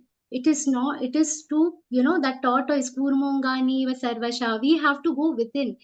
From within only we are going within. Because right now the ray is like this. We are all, the mind is focusing outside. It has to focus inside, but the mind is very much a part of this deha, very much a part of this body. It is nowhere outside, it is inside. It is focusing outside. We have to focus it inside. Okay. So it is When we are inside saying our that body. put the mind, it is not. Sukshma Focus of the Sariri- mind where it has to go. Sukshma Sariri is inside our body, but we have to bring it outside when. Yes. Acha, No, thank you. no, we don't have to bring it outside. We have to take it inside only. Take it deeper inside. See, Didi, in our body, there is outside, there is Annamaya Kosh. Then after the Annamaya Kosh, then inside Manomaya Kosh, and in the middle, there is a Pranamaya Kosh, and there we have to take it inside. We have to take it deep within. So we have to, there it is, you have seen onion, no? One peel you take out, another peel you take out. Like that, peel by peel inside, you will see. Like that, one by one, we are just going one layer inside. There is nothing outside us. We have to go we are at the outer level of the onion, and we have to peel one by one, separate those levels and go more deeper. That is the entire process. And nothing is from outside. We are not bringing anything. So inside, we are feeling the outside. Mind is inside, but we are feeling it in the outside. No, mind is in the outer layer. No, mind is in the outer layer. We have to take it in the inside layer. Till the Pradamaya Kosh and Anandamaya Kosh, we have to take it till the Anandamaya Kosh. Okay. Achha. From the outer layer, we have to take it. We have to take within. it Inside. Yeah, correct. Thank you. It is not outside the body. Ji, pranam. Mohan Bhaiya, pranam. Jai Shri Krishna. Please unmute Bhaiya. Yeah, Jai Shri Krishna. This Shlok Shri Krishna. 69, there this Jagrati and Guru Jagarati. Jagarti. So Jagarti. And Jagarati. या निशा सर्वभूतानां तस्यां जागर्ति संयमी जागर्ति and then yasyam jagrati bhutani. These are just two forms of the same verb. Jagarti, wakes. Okay. And yasyai jagrati. There it is just like, jagarti is a verb. Jagrati. Here it is more like a noun. Yasyai jagrati bhutani. Whatever is, of interest to the people, that is jagrati. That is more like a verb, and jagarti is more like a. So the same verb, same word in different forms, but it basically means the item of interest. Okay. So it's a grammatical thing. Grammatical. Perfect. Only otherwise, meaning wise, they're same. Meaning wise, no. The usage will be there. Hum jagte hain, hum jagate hain. The word is same, but. Okay. Jagte But the form is or jagate rahe. Yes. It is not that. I'm just giving an example. Okay. Okay. Yeah. No. Thank you very much. Ji, most welcome. Ji, pranam bhaiya. Next. Today on the same link we have Shashi Didi, please unmute.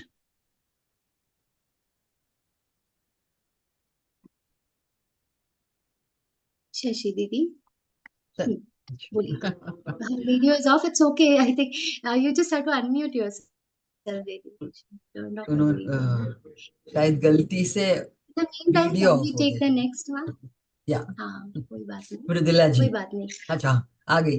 Shashi दीदी. Okay. You have to unmute. Shashi. Yeah. I unmuted now. Can you hear me now? Yeah. We can hear you. Yeah. Jai Shri Krishna Didi. I only wanted to know what is Sankhya Yoga. Just have you explained it? So I got a little bit. Can you repeat once again? What is Sankhya Yoga? Okay, Sankhya Yoga. It is Jnana Yoga. It gives the knowledge.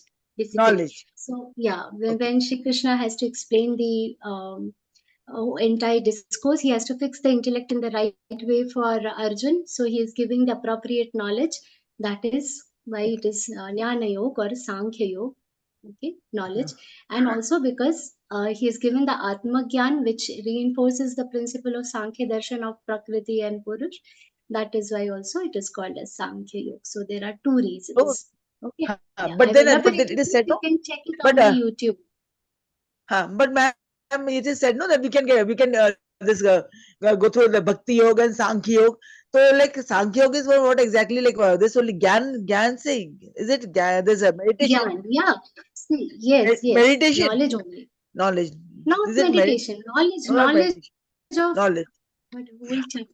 Yeah, knowledge. Now the entire chapter only I'll have to repeat. See, Sthita Pragyata. There are different parts of it, and understand that the crux of Bhagavad Gita is Jnana Dishtit Bhakti.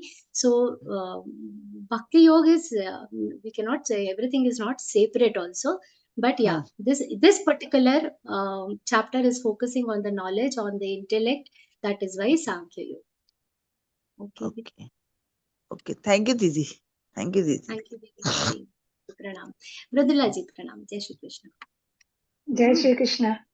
Jai Shri Krishna. Didi, just I was asking you, I just get a link of your name and just I know that you also give a vivation. I do not know that about that. Can you have the chapter 6 vivation satra also, Didi? Whatever Yes, is assigned to just, me, I do. So it is not in my hands which chapters I get to do. Whatever chapter I am assigned, I just do the Vivechan Devi. So it is not in where we get the link, Didi? From you will get everything on vivechan.learngita.com. If you go there, you will be able to get everything, all chapters, all interpreters, all links and PDFs. You'll get vivechan.learngita.com. I want your vivechan, Didi. You'll get it on vivechan.learngita.com. Everything is there on YouTube, Didi. ପଢିବା ପାଇଁ ମୁଁ ଭଲ ଲାଗେ ବୁଝିଲୁ ମୁଁ ତ ଏଗୁଡାକ ପଢା ହିଁ କରିପାରିବି ୟୁଟ୍ୟୁବ ରୁ ଏଇଗୁଡାକ ୟୁଟ୍ୟୁବ କୁ ଚାଲିବ ମୋର ଯୋଉଟା ତୁ ଖାଇବାକୁ ଡାକିଲୁ ମୋର ୟୁଟ୍ୟୁବ ଥିଲା ମୁଁ ଏଠି ଲିଭ୍ କରିଗଲି ପୁଣି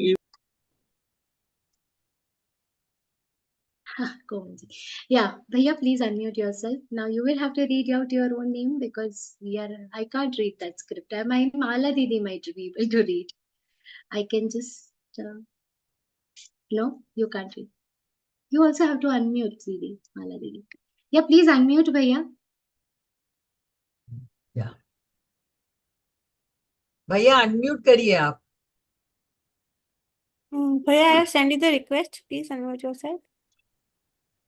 Yeah, even I sent him, but he's not able to unmute. Okay. Yes. Yeah. Hello. Yeah, we can hear you. Hello, I am D.V. Rao speaking. Jai Shri Krishna. Jai Shri Krishna. Yeah, one can attain Brahmasthiti by following all of the Bhagavad Gita knowledge. It is very difficult to attain Brahmasthiti, that is true. But once after attaining Brahmasthiti, that person will attain moksha. That is what I understood, right? Moksha means there will not be any next janma, no punarjanma. Is there any proof nobody will have punarjanma who has attained Brahmasthiti? What is the proof that you have taken a punarjanma? I do not have anything. Bhagavan is saying. That's one. Now, and also one thing I'll tell you, but this is a very interesting question. When we are saying about moksha, first thing, one is definitely there. We are united with Brahma and we don't fall in this circle of life and death. That is one thing. But there is a moksha when you are alive also. Like we talk about gopis. This you reminded me of a very great Santa. We know gopis in the when Balkrishna used to play with them, and they were actually devotees of Shri Krishna. Now they are great devotees of Shri Krishna, and they have attained moksha while living. in their life only they have attained. So whether they don't have to wait for death to get united with Sri Krishna. That is how beautiful their life is. So the definition is moksha. Moksha is not restricted to life and death. This understanding we have to gradually develop. Now, at a common level of understanding, as a layman, I would say the basic definition is the freedom from life and death. But basically, it is a permanent union with God. For that, death is not mandatory. Life and death, they just become a terminology for them, for how, like how it became for the gopis of Sri Krishna. Now, when we are saying that even after attaining the moksha, there is no coming back. But when we recently had a sage, Santa Gulabrao Maharaj, he is an incarnation of one of the favorite gopis of Sri Krishna. He himself has his beautiful scriptures he has written. Swamiji talks a lot about him, and he is a living. He didn't have eyes. Okay, so he was always antarmukh, means always being able to focus, always able to focus on himself. So he was antarmukh. So he came in on this earth. Why? To do the task assigned to him. Do the task assigned to him by God Himself. Okay, so this terminology is a very subtle terminology. It is sukshma. Life, death, it doesn't matter after a certain thing. Jnaneshwar Maharaj, it didn't matter to him. He has said, from many kalpa, I have been here. He has that kind of siddhi. He remembers all his past and current births. That siddhi he had. For them, it doesn't really matter. So these are very relative terminologies, and that we will understand only after having some amount of the pragyata, after understanding some amount of scriptures.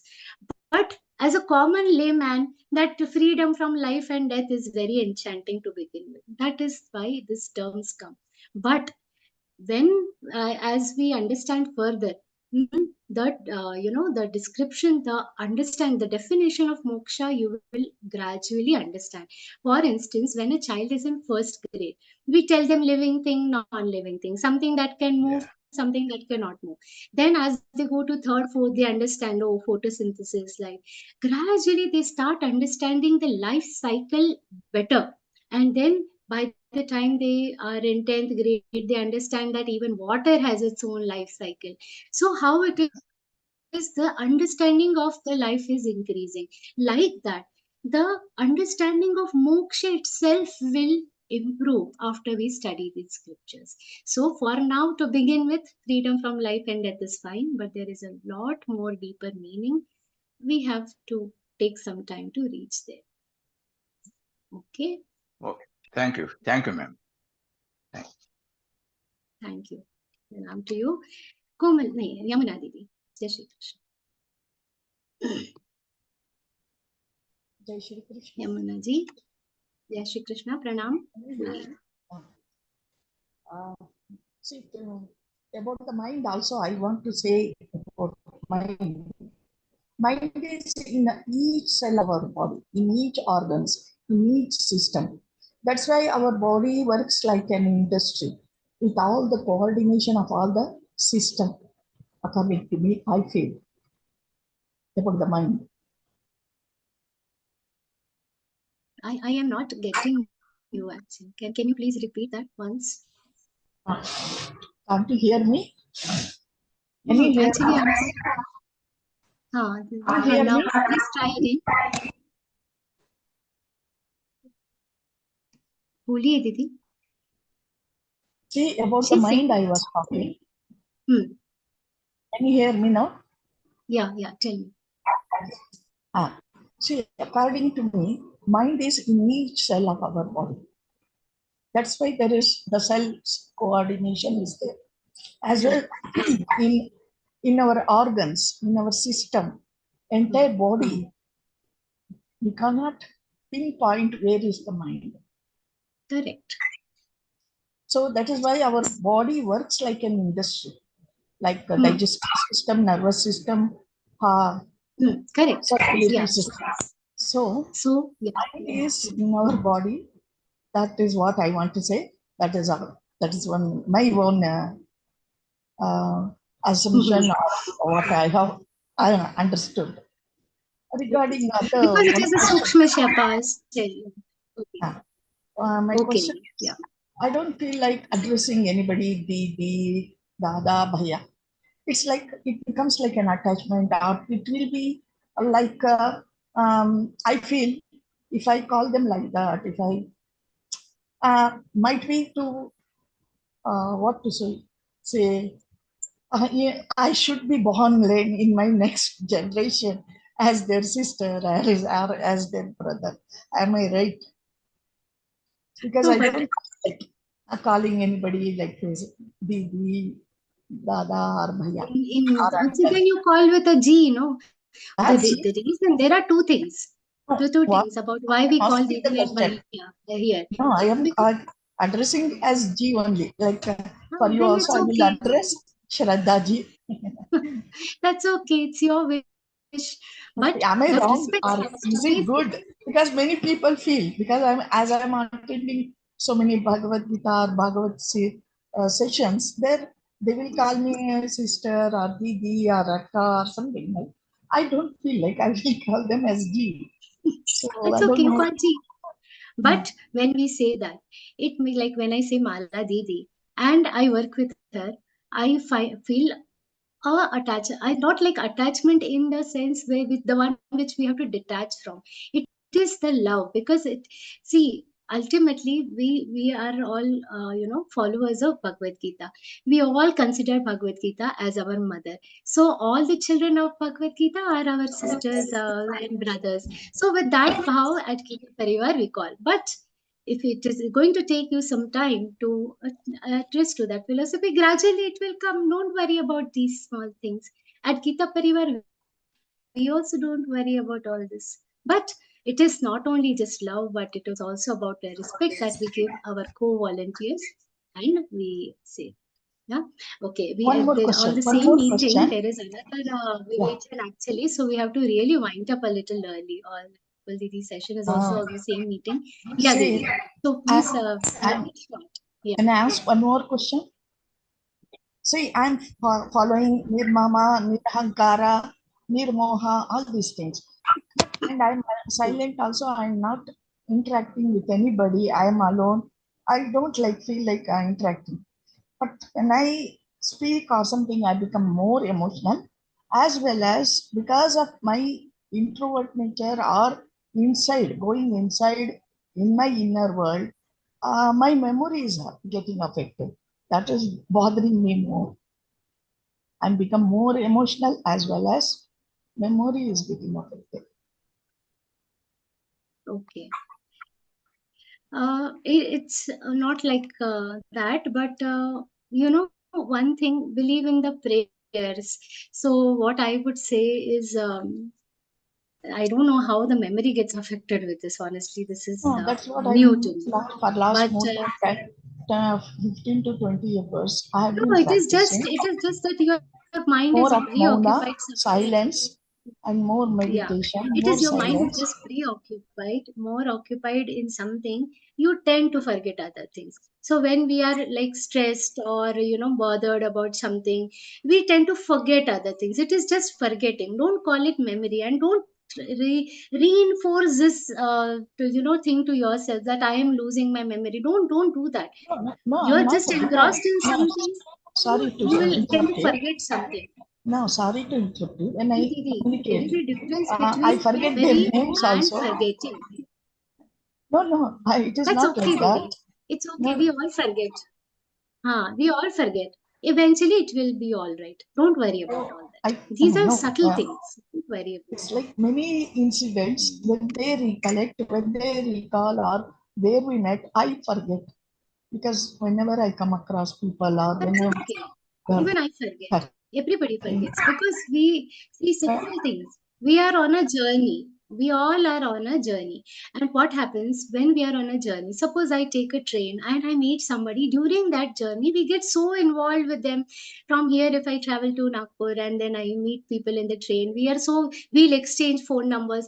After 2 years, we'll not even know. It is a journey. It is a passing phase. You don't have to stress out about it. This is bound to happen. Things which are important to you will stay in your memory. There's things which are little less relevant to you. I will not even say important, which are less relevant to you, that will go out of your memory. But gradually, what you want to keep in your memory and what you don't want to keep in your memory is also going to be your choice. And we have to develop our intellect in such a way that the right things remain in our memory forever. That we have to work on. That's it. We have to fix our memory that way and not worry about what you are forgetting. Whatever is necessary for you to remember, just try to remind yourself continuously. That is important. Ji Komal Didi, pranam. Jai Shri Krishna. And no further questions because another meeting on the same this thing. So, Okay. yeah. This we Yes, have Kiti. learned, no, that there's comparison between physical form and garments. Vasansi jirnani, that shlo. So that I have seen that if we understand this and inculcate, then we become fearless.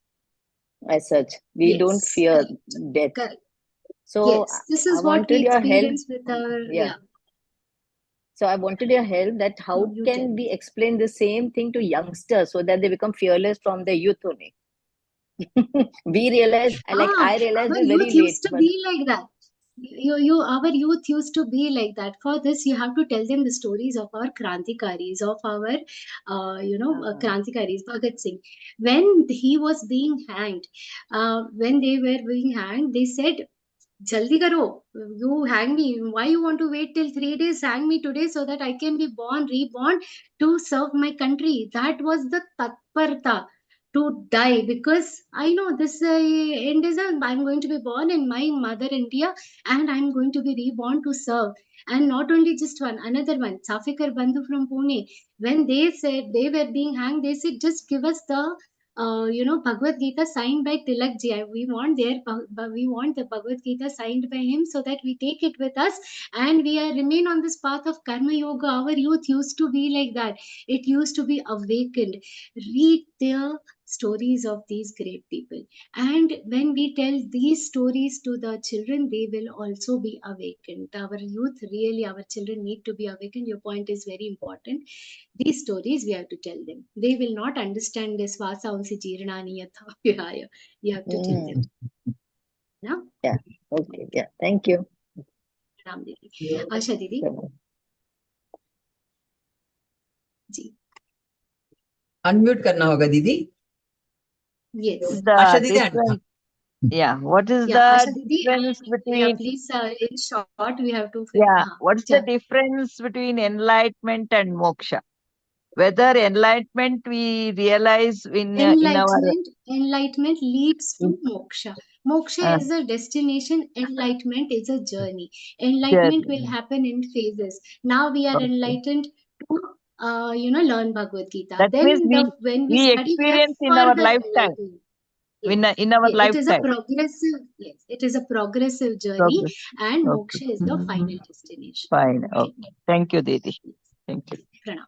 Soumendra Bhaiya, please unmute. Yeah.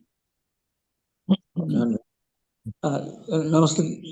Jai Shri Krishna, Didi. Jai Shri Krishna. Actually, about the Śrīmad-Bhagavadgītā condition we have discussed now.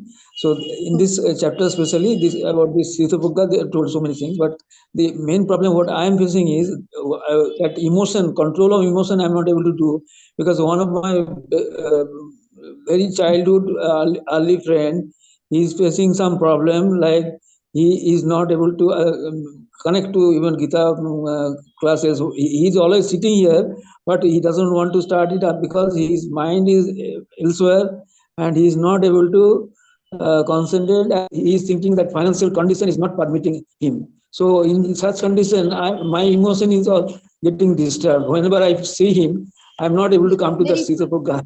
I get your point. Now, this Bhagavad Gita is a journey of self-empowerment. It is a journey of self-introspection. First, you do it. It is not about others. We don't have to introspect and push others to do something that we are doing. You follow. When you listen. When you are able to show the changes, you be the ideal. When he sees that, oh, Soumendra ji has learned this from Bhagavad Gita, everybody's time will come. It is not. Everybody is in a different stage. Somebody is in first grade, somebody is in fourth grade, somebody is in fifth grade. We are all in different stages. We are in different steps. We all have to go on the same path, but we are not here to, we have to do the prachar, everything said and done. We cannot you cannot take that step for him. You follow your path. Don't worry about others. They will fall in line eventually. If he's meant to be a sadhak, he will be a sadhak. You don't worry about it. You But do my your emotion, job. because of the emotion, Emotion, that that is is, giving current to me. That is giving current to no, me, and I am he getting is not disturbed. doing, no, he, see, if you push him to do, then he is going to run away from it. Bhaiya. That also you have to understand. If you really want him to do it, then no further questions. Ashish Shettyji's is done also. If you want him to do, then don't push him. He will eventually come on this path. That is what I want to tell you. You make him learn by example, not by preaching. Okay? We have to wind up. Yeah, and we'll continue this discussion in the next chat day. Thank you so much, and yeah, please proceed quickly for Yeah, the Hanuman it was a Chalisa. wonderful session, Didi, and wonderful questions, and your answers were too good. Yeah, but because of shortage of time, you're not able to complete. Take everyone. Today I Anyway, completed my thing on time. Acha, yeah, you have completed, of course. But many questions, Yeah, and चलिए. Bhagavad Gita is not very easy, ऐसे एक class में तो खत्म नहीं हो सकता है. On behalf of Gita Parivar and myself, I extend sincere thanks to the technical team consisting of Tanushri Mehta ji and all those who have been at the backstage for their relentless and efficient efforts in making the session a great success. And may I take this opportunity to thank all those who attended this session. Please do continue your Gita sadhana and attend these sessions to enrich your spiritual knowledge. I also request all those who are not giving any seva in the parivar to give some seva as per their ability. I request Renu Akarwal ji from Mumbai for prarthana before we end the session. She is a homemaker, Didi loves to read and learn, and she is a Gitavrati. That is, she has passed the exam of by hearting 18 chapters. Not an easy task. Congratulations, Didi. And Didi is a co-trainer, pracharak, mentor, and joined Gita Parivar in December 2020. May we all seek the blessings of Shri Krishna. Renu Didi, please.